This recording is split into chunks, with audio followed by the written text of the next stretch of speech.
देखिए आज का टॉपिक है मेरा प्रायिकता, प्रोबेबिलिटी। तो प्रोबेबिलिटी एक छोटा और अच्छा टॉपिक है ना। तो ये क्लास 9 में भी पढ़ चुके हैं, इसलिए बहुत दिक्कत इसमें होगी नहीं, और बहुत छोटा और बहुत सरल टॉपिक है, बहुत आसानी से ये टॉपिक समझ में आ जाएगा। 5-6 नंबर का सवाल इससे आता है। 1, 2, 3 सवाल ऑब्जेक्टिव से रहेगा, 2 नंबर का एक सवाल निश्चित रूप से रहता है, बहुत ही आसान है। तो देखिए आप समझने का कोशिश करिए इसको। प्रायिकता क्या है? संभावना। प्रोबेबिलिटी मतलब होता है पॉसिबिलिटी, एक तरह से। जैसे बहुत बादल है तो हम लोग संभावना क्या व्यक्त करते हैं? बारिश आज होगी। अगर मान लीजिए बहुत धूप है तो क्या हम लोग व्यक्त करते हैं संभावना कि आज बारिश नहीं होगी। तो इस तरह का बहुत सारा है। मान लीजिए मार्केट जाने का 4 रास्ता है, तो अब कोई गया है तो हम लोग अगर कैलकुलेट कर सकते हैं तो बोलते हैं कि हो सकता है इस रास्ते से गया होगा, उस रास्ते से गया होगा। तो ये सब संभावना के अंतर्गत आता है। अब देखिए इससे रिलेटेड जो मुख्य पद है ये सब समझिए। क्लास 9 में आप लोग पढ़े होंगे, फिर भी अभी एक बार हम रिवीजन करवा देते हैं इसका। जैसे देखिए प्रयोग होता है सबसे पहले वह कार्यकलाप जिसमें परिणाम की प्राप्ति हो। जैसे क्या होता है कि एक सिक्के को हम उछालते हैं, तो सिक्के को उछालना क्या हो गया? एक्सपेरिमेंट, प्रयोग हुआ। सिक्के को उछालना एक प्रयोग हुआ। अब देखिए अभिप्रयोग, ट्रायल क्या होता है? अभिप्रयोग जिसमें एक या अधिक परिणाम प्राप्त हो। तो ये हुआ प्रयोग हुआ कि सिक्के को उछालना, अभिप्रयोग हुआ। ट्रायल में कब जो आया, हेड या टेल, कुछ भी आ सकता है। तो जो परिणाम आया वो हो गया अभिप्रयोग। अब घटना, प्रयोग के दौरान प्राप्त होने वाले परिणाम। तो प्रयोग के दौरान प्राप्त होने वाले परिणाम क्या हुए कि या तो हेड आया या टेल आया। तो जो हेड और टेल है, ये आना जो है, ये आने का जो परिणाम है वो हो गया घटना, इवेंट। उसके बाद है प्रतिदर्श समष्टि। तो समष्टि क्या होता है? घटनाओं का संग्रह। जितना घटना संभव हो सकता है, किसी भी प्रयोग में होने वाली जितनी भी संभव घटनाएं हैं उसका संग्रह जो होगा वो समष्टि कहलाता है। ये सेट थ्योरी का एक शब्द है। सेट थ्योरी पहले मैथ में पढ़ाया जाता था 10th में, आजकल तो नहीं है ये चैप्टर। तो वह सेट, संग्रह हुआ उसका। इवेंट जो है, घटना का जो संग्रह होगा उसको हम लोग समष्टि कहते हैं। अब देखिए पूरक घटना क्या होता है? Complementary event. ये भी सेट थ्योरी का ही शब्द है, कम्प्लीमेंट्री। इवेंट जो होता है उसका नहीं होना, जो घटना घटता है उसका नहीं होना जो होगा वो कम्प्लीमेंट्री हो जाता है। ई डैश उसको बोलते हैं। सवाल से समझ लेंगे जब सवाल में प्रयोग होगा तो। अब देखिए एक बहुत ही महत्वपूर्ण बात जो सेट थ्योरी इसके अंतर्गत आता है, प्रायिकता के अंतर्गत, ये 1 नंबर वाले सवाल में पूछा जाएगा। तो वो चीज़ देखिए आप कि प्रायिकता, देखिए या तो घटना नहीं घट सकती है, ऐसा घटना हो सकता है कि घटे ही नहीं। अब कहेगा क्या कि डाइस को जैसे हम लोग फेंकते हैं तो उसमें क्या होता है, 1 से 6 तक होते हैं। अब कहेगा 7 आने की घटना, तो ये संभव ही नहीं है। असंभव घटना जो होगा उसका प्रायिकता होता है 0। और जब कुल घटना जिसमें आ जाएगा तो उसका 1 होगा। तो प्रायिकता क्या होगा? 1 से छोटा होगा, 0 से बड़ा होगा, है ना। 1 से यानी कि 0 और 1 के बीच का और बराबर का होगा। ना ही ये 1 से बड़ा हो सकता है, ना ही 0 से छोटा हो सकता है। दैट मीन्स ना ही निगेटिव होगा, ये माइनस में कभी नहीं हो सकता है, निगेटिव कभी नहीं होगा, और ग्रेटर देन 1 कभी नहीं होगा, 1 से बड़ा कभी नहीं होगा। ये 2 बात, 0 और 1 के बीच का या 0 के बराबर 1 के बराबर होगा। ये बहुत महत्वपूर्ण बात है प्रायिकता से रिलेटेड। अब इसका सूत्र देखिए। अब सूत्र में क्या हो जाएगा? प्रोबेबिलिटी ऑफ इवेंट, ई। ये हो गया P से प्रोबेबिलिटी का सिंबल है। प्रोबेबिलिटी किसका प्रोबेबिलिटी निकलता है? प्रोबेबिलिटी जब भी निकलता है किसी घटना का निकलता है। ये इवेंट हो गया, probability of event is equal to क्या हो गया? अभिप्रयोगों की संख्या जिसमें घटना घटी है। जिस घटना के बारे में निकालने कहता है उसी घटना का संख्या लिखना है, बटे अभिप्रयोगों की कुल संख्या, यानी कि जितना समष्टि, ये अभिप्रयोग की कुल संख्या समष्टि हो जाएगा। इसको शॉर्टकट में इस तरह लिखते हैं, NE बटे NS। ये भी लिखते हैं probability of E is equal to NE बटे NS, यानी number of event divided by number of sample space, यानी जो घटना घटी है उसका संख्या और जो सैंपल स्पेस है उसका संख्या। ये तुम्हारा फार्मूला, इस फार्मूला को हम लोग प्रायिकता में यूज करेंगे। ये इसका फार्मूला हो गया। अब देखिए अब थोड़ा सा कम्प्लीमेंट्री सेट के बारे में भी देख लेते हैं। इसमें जैसे देखिए प्रोबेबिलिटी ऑफ इवेंट अगर हम लोग निकालते हैं, कुछ भी मान लीजिए अब plus probability of E dash, ये प्रायिकता का होना ये नहीं होना, दोनों मिला के 1 हो जाएगा, क्योंकि जो घटना होगा उसका हम निकालेंगे तो नहीं होने वाला क्या होगा, उसके अलावे जितना है सब नहीं वाले में आ जाएगा और दोनों को मिलाएंगे टोटल घटना 1 हो जाएगा। सवाल से हम लोग क्लियर करेंगे। तो इससे एक बात और निकल के आता है, प्रोबेबिलिटी ऑफ ई अगर हमको दिया हुआ है या ई डैश निकालना है तो क्या हो जाएगा 1 माइनस प्रोबेबिलिटी ऑफ ई। अगर हमको कम्प्लीमेंट्री निकालना है 1 में माइनस कर देंगे तो कम्प्लीमेंट्री निकल जाएगा। ये क्लास 9 में एक सवाल इससे रिलेटेड था, यहाँ भी बहुत सारा सवाल होगा।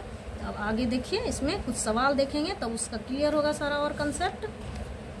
जैसे देखिए पहला सवाल, जब सिक्के को एक बार उछाला जाता हो तो चित्त आने की प्रायिकता। अब देखिए सिक्के को एक बार उछाला जाएगा तो क्या होगा भाई, वो समझते जितना घटना है पहले उसको लिख लेते हैं। तो घटना क्या हो सकता है, सिक्के जब सिक्के को एक बार उछालेंगे तो क्या होगा, या हेड आएगा या टेल, एच और टी, या हेड या टेल, यही चीज होगा। हिंदी में इसको चित्त और पट्ट कहते हैं। चित्त हो गया हेड, पट्ट हो गया टेल। तो सिक्के को एक बार उछाला जाएगा तो एस क्या होगा, यानी हेड या टेल। तो नंबर ऑफ एस क्या हो जाएगा यहाँ पर, इसको हम लोग कहते हैं मेंबर ऑफ ए सेट। ये सेट हो गया, एस हो गया सेट, इसमें जितना भी एच लिखे टी लिखे ये सब इसका मेंबर हो गया। टोटल काउंटिंग करेंगे वही नंबर हो जाएगा, number of S is equal to 1 2 2 हो गया, समष्टि का संख्या N S is equal to 2 हो गया। अब देखिए चित्त आने की प्रायिकता, घटना है इवेंट, तो इवेंट जो है इसी के अंदर से निकालना है हमको। इवेंट क्या है, चित्त का आना, तो हेड निकल जाएगा इससे, सिर्फ चित्त लिखना है इसमें हेड, यानी नंबर ऑफ इवेंट यहाँ पर क्या हो गया 1 हो गया, एक ही संख्या इसमें रहेगा। अब यहाँ पर देखिए प्रोबेबिलिटी निकालेंगे हम लोग, probability of event equal to formula N E बटे एन एस बैठाते हैं। अब देखिए नंबर ऑफ इवेंट क्या हो गया 1, नंबर ऑफ स्पेस क्या हो गया 2, बस संख्या सिर्फ बैठाना हो गया, यही आंसर आ गया 1/2। बहुत ही आसान है, सिर्फ संख्या पे गौर करना है, उसको काउंटिंग करके लिख देना है। 9th क्लास में हम लोग को संख्या दिया रहा जाता है, देख के लिख लेते हैं। इसमें हमको बनाना पड़ेगा सैंपल स्पेस, संख्या को बना के और तब उसका संख्या काउंटिंग करके तब लिखना पड़ेगा।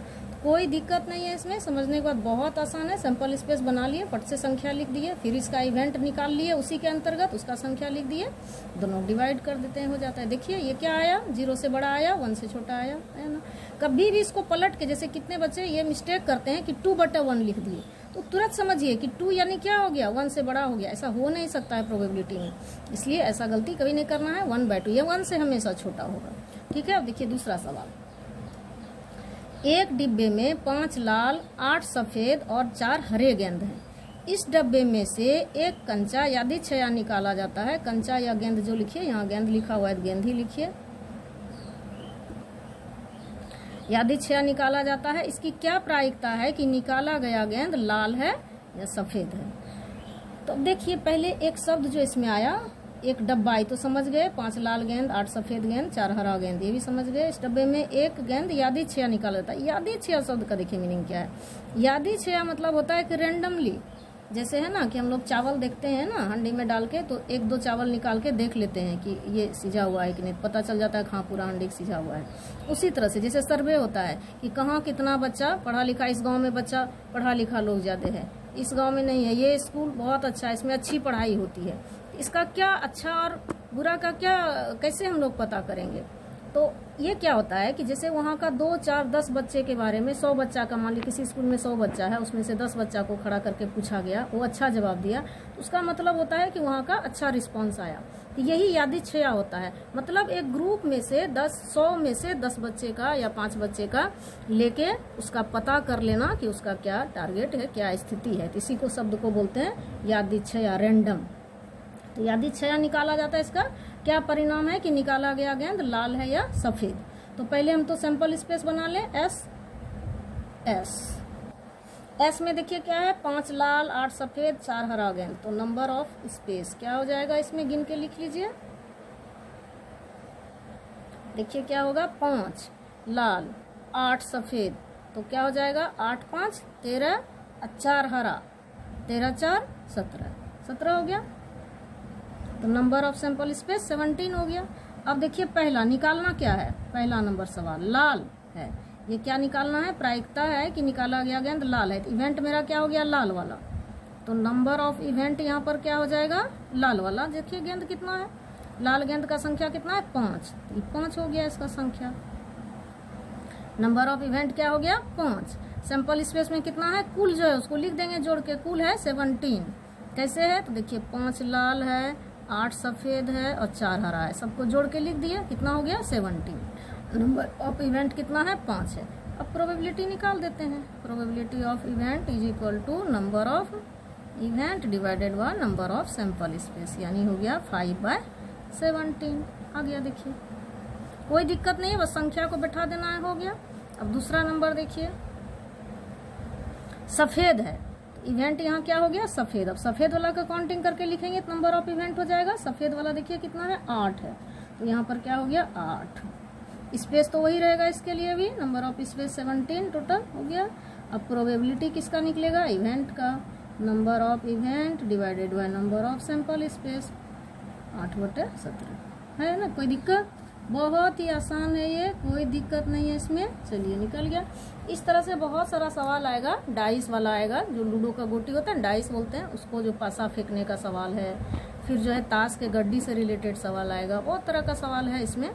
तो इसको जो है अगले क्लास में, अगले हम समझा देंगे पार्ट में अच्छे से, फिर सब सवाल पे भी डिस्कस करेंगे अगले पार्ट में। आज यहीं तक रहने देते हैं, चलिए ठीक।